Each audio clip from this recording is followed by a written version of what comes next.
Hey guys, welcome back to another tutorial. This is part 3 in the Otter series. In the first one we did the nose, and the second one we did his lip and his little muzzle. And in this one we're going to be starting on the fur above his eye and around his nose.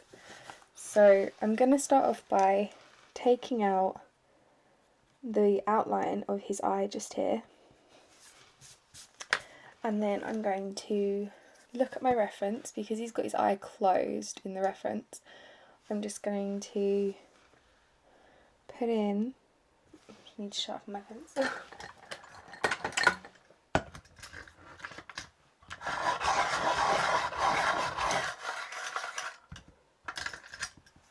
I'm going to put in the line of his eyelid where I can see it in the reference picture, and his top eyelid as well.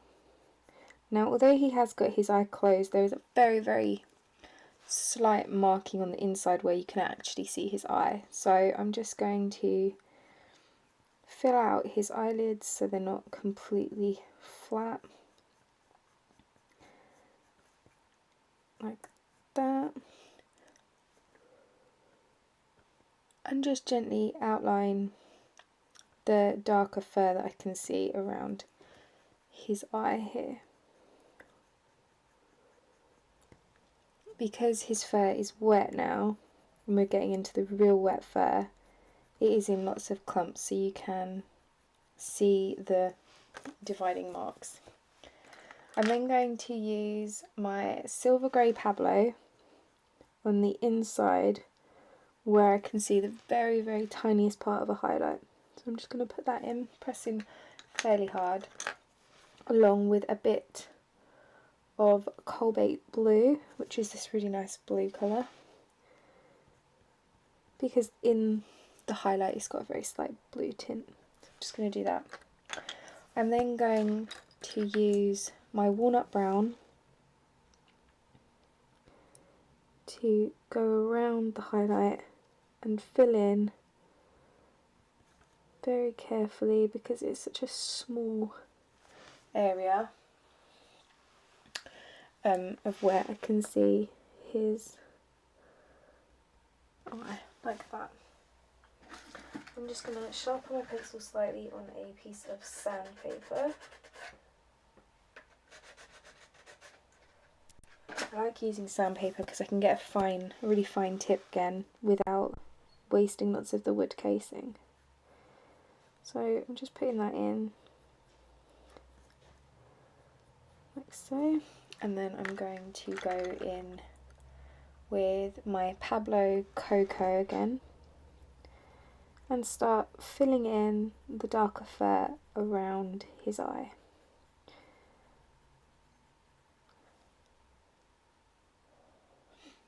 So I'm just going to keep filling those in, following the marks on my reference of where his fur is going, just like that. So once I've got the rough outline down, I'm going to take my walnut brown again, just make sure the inside part of his eye is really nice and dark, and then going to use a warm grey 5 if I can find it. I thought I'd be helpful and tidy up all my pencils earlier.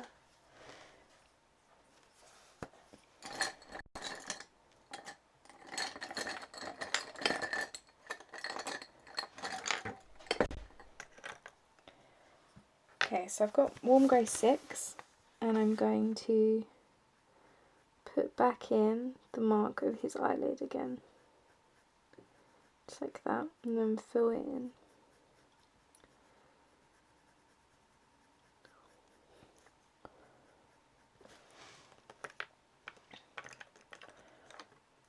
I'm then going to take my brownish beige Pablo and add some more colour to the surrounding fur, because his fur is nice and dark. Now I'm just going to mark in he's got this clump of fur that sits above his eye, which has a nice shape like that. And then I'm going to just add a little darker to the shadowed part, which is the first like curve of wet fur.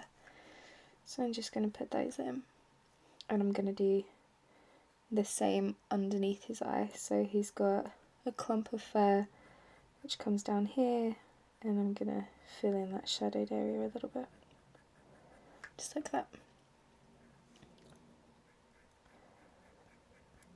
And then I'm going to spread this light grey colour down like that. Next I'm going to use a cold grey 2. So I'm just going to sharpen this because it's very short.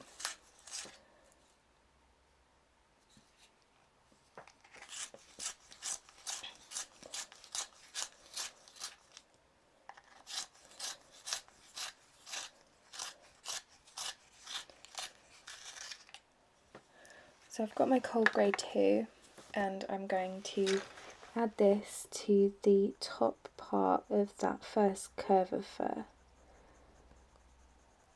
And I'm going to do the same underneath.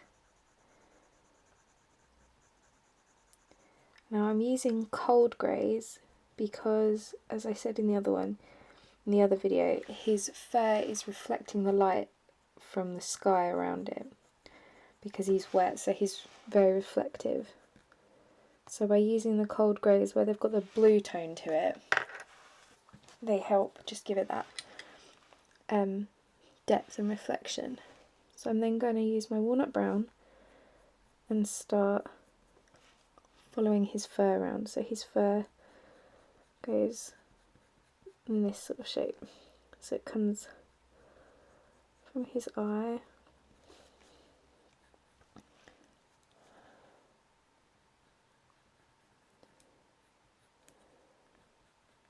I'm just going to go up and then down, just so we can get his fur coming out like this. And then I'm going to fill in this darker part just here, and then do the same coming down. So from his eyelid, we want the area around his eyelid to be nice and dark.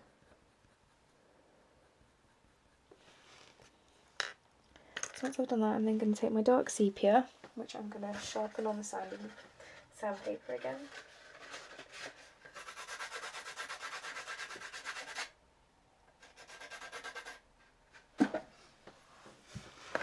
And then I'm going to mark in his top lid and his bottom eyelid again, and keep the fur flowing outwards from there. And I'm going to put the dark sepia right along the edge of his eyelid so it's darkest in that area, just like this.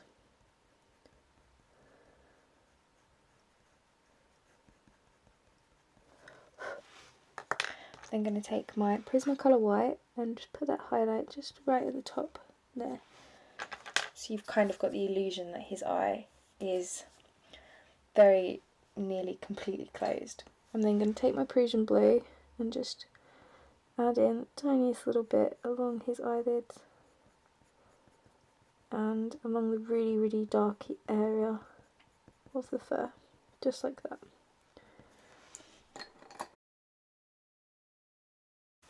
So once I've done that part, I'm going to go back to the fur that's just above his nose. So I'm going to take my eraser and just remove a little bit of the outline that I've done. I'm then going to put down a light layer of the light beige Pablo, and I'm going to follow the direction that his fur is going, and I'm just moving my pencil back and forth in really gentle strokes. I'm not pressing hard at all because you want the colours to be nice and light and soft.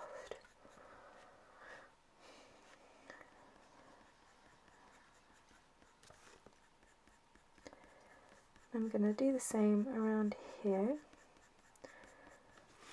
And then I'm going to take my brown ochre Pablo, which needs to sharpen.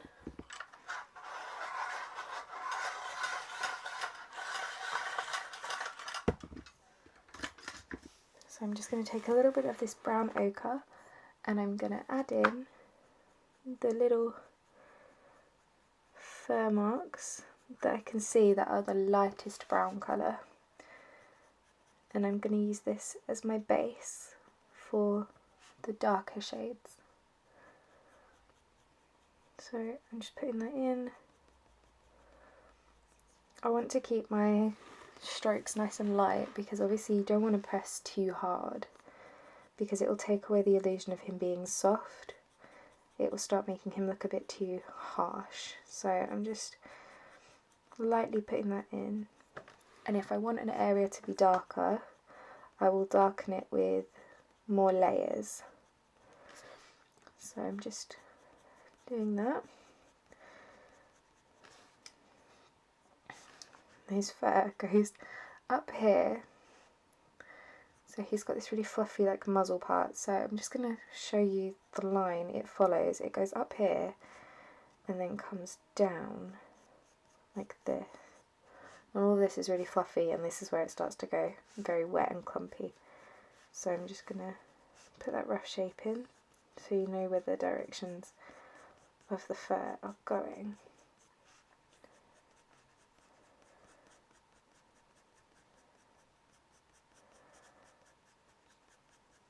So once I've done that, I'm then going to go in with the darker colour, which I'm going to use the cinnamon Pablo, and I'm going to start marking out some of the darkest parts,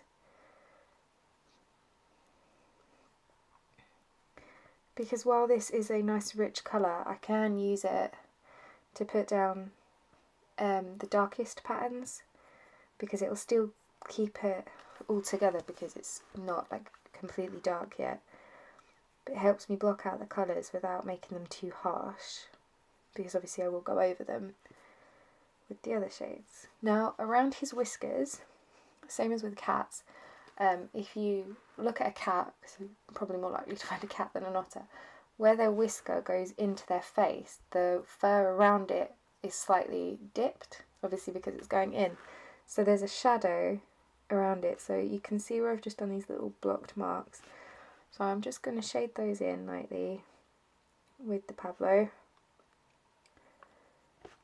just like this.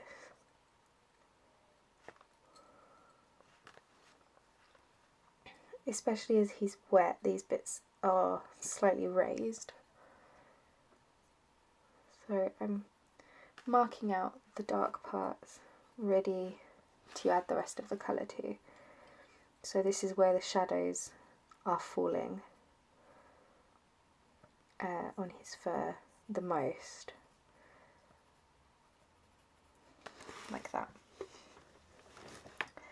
I'm then going to use some of my brown ochre polychromos stencil,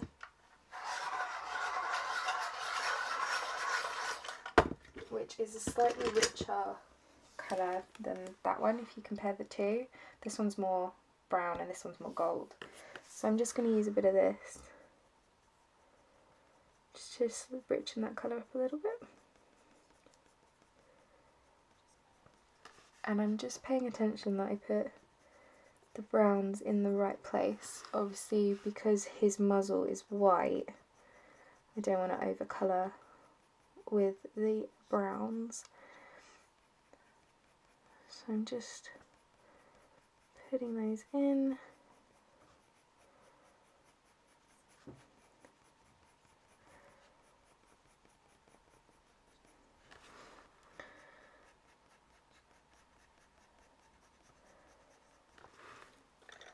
I'm then going to use my polychromos nugget, or nougat. I always call it nugget.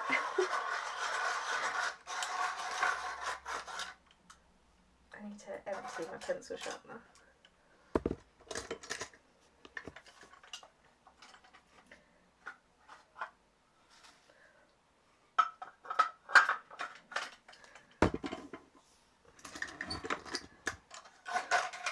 Oh, my pencil sharpener decided to break. Yeah, I'm just going to use the little one for now.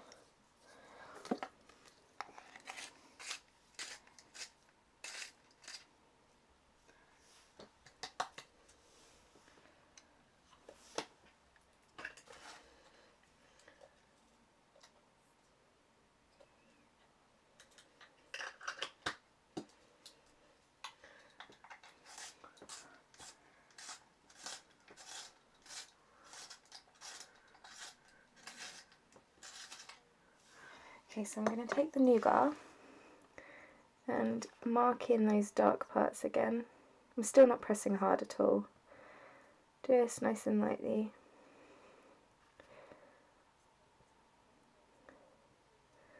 And just around the whiskers for the moment. And where he's got some of the really dark sections of fur.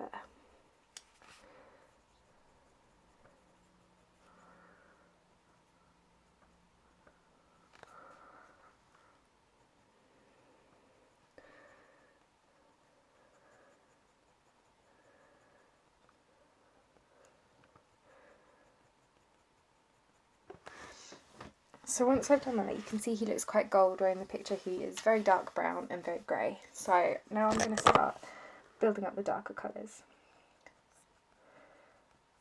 So I'm then going to switch over to some more Pablos, which is the cocoa, which is this nice grey colour. And I'm going to start putting in the cocoa.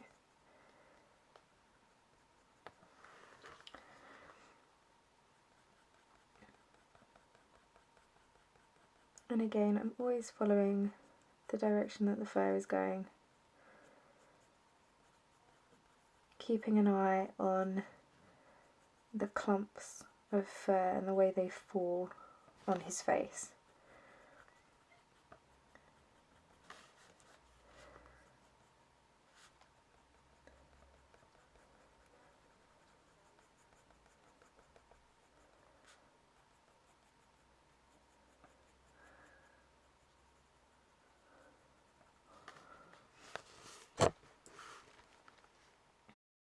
So I'm going to take my brownish beige and start marking in more of the fur folds,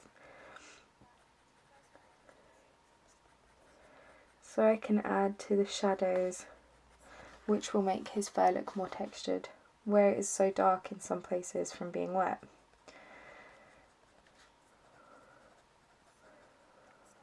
So I'm just going to keep gently adding these in.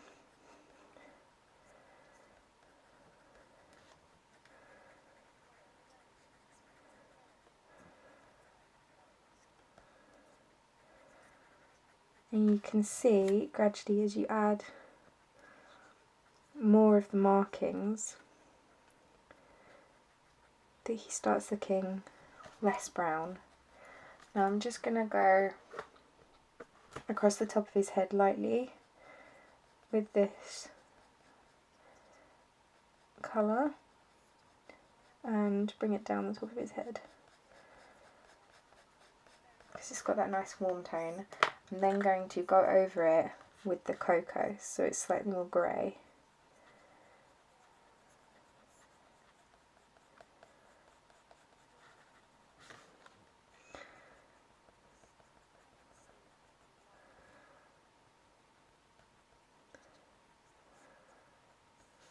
Like that.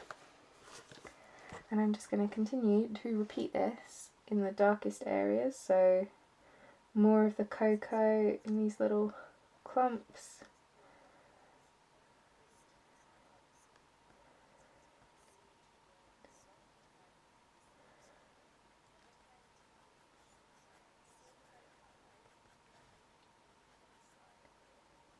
Because obviously you want to build up the shadow to give it the depth, and then work on adding the light sections in as well once you've mapped out the dark.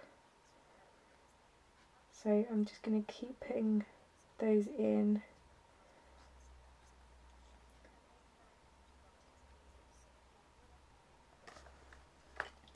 I'm then going to take the beige Pablo and add some of this over the top of all of the colours.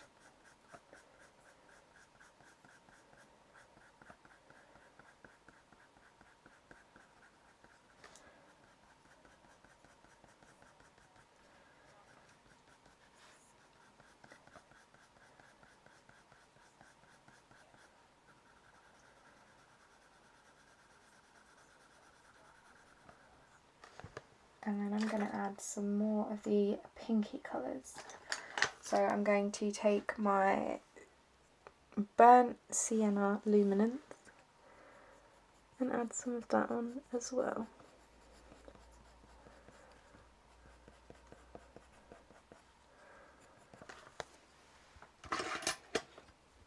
Hoping my pencil's going to sharpen this time.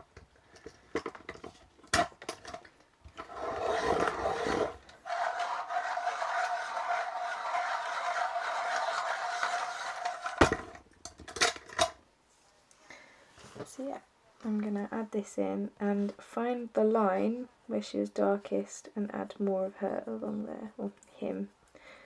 Not sure if it's a boy or a girl. I'm going to just add a bit of this colour to her lip as well.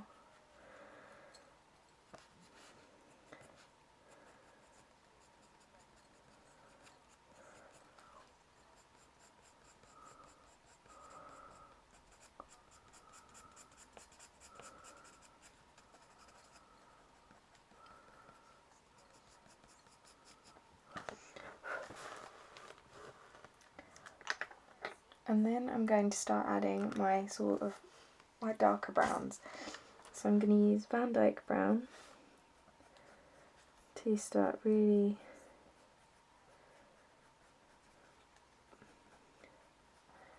marking out the directions of fur. And I am just using small little back and forth to give it the textured fur look. Now otters are very short-furred creatures,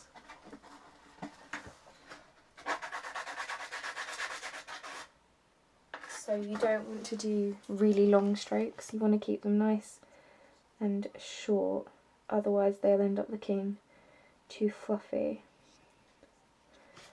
So I'm just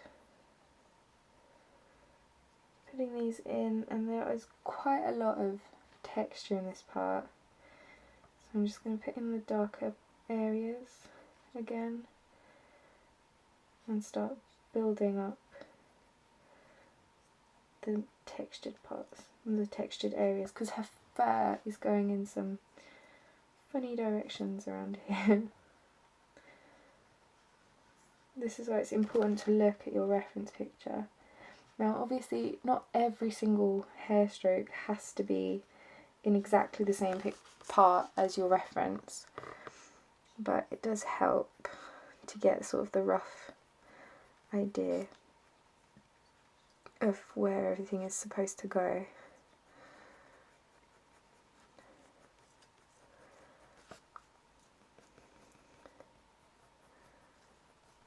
So I'm just bringing the brown colour down into the fur on her muzzle slightly, so that there's a less harsh of a line and it looks more blended. Now I'm just going to keep on with the short strokes, and instead of sharpening my pencil continuously, I am using the sanding block again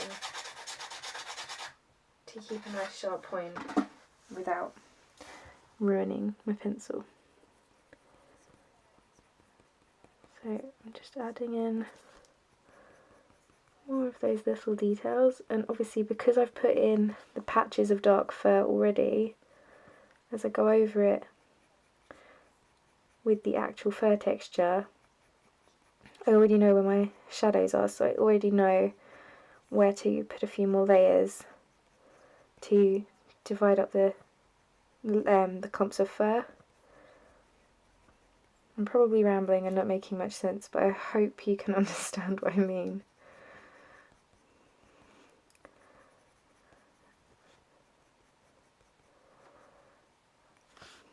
So you're just going to keep building those up.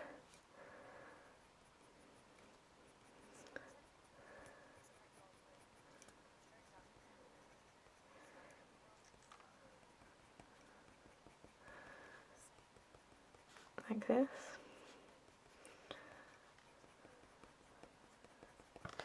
And then what I'm going to do is I'm going to take my umber Pablo,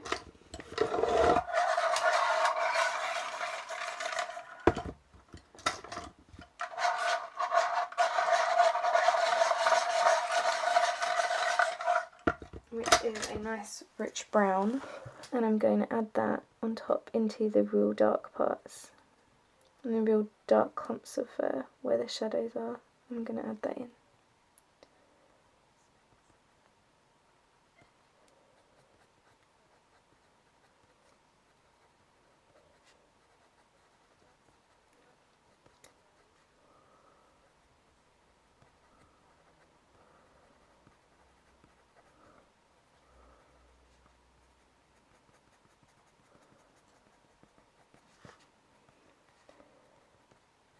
And adding that it's a real nice like rich brown colour.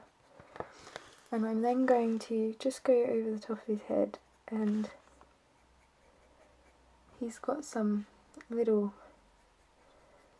lines where his fur is broken up.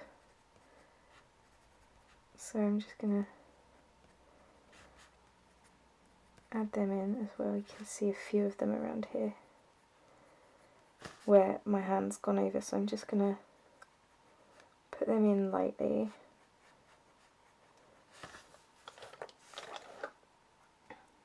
Because it helps you map out the rest of the colours when you've got sort of the darkest parts blocked in and easy to see. So I'm just going to go around his whiskers but again and just keep building that colour up. Then I am going to use some silver grey luminance, and I'm going to, so you want to put the light just on the other side of the shadow. So I'm going to start going in and occasionally overlap it and just put in little markings like this to give him that shiny wet look. Now I love using the silver grey if I'm doing an animal that's supposed to look wet, because it's got this real nice blue tone, which helps give it the wet look, because obviously wet reflects the sky, so it gives it a real nice bright colour. And then I'm going to put that across the top of his head, because that is wet up there too. And then what I'm going to do is I'm going to take my Prismacolor white,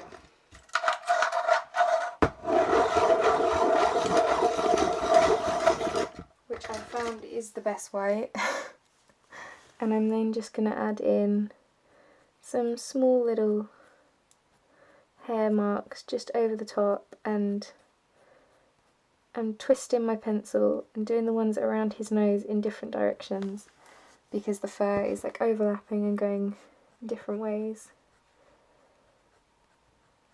So I'm just going to do it like that and just brighten up, highlighting his eye again. Just like that. So that is part 3. And then the next part is going to be working our way down the neck. So I hope you have enjoyed this, and I will see you all again next time. Okay, bye guys!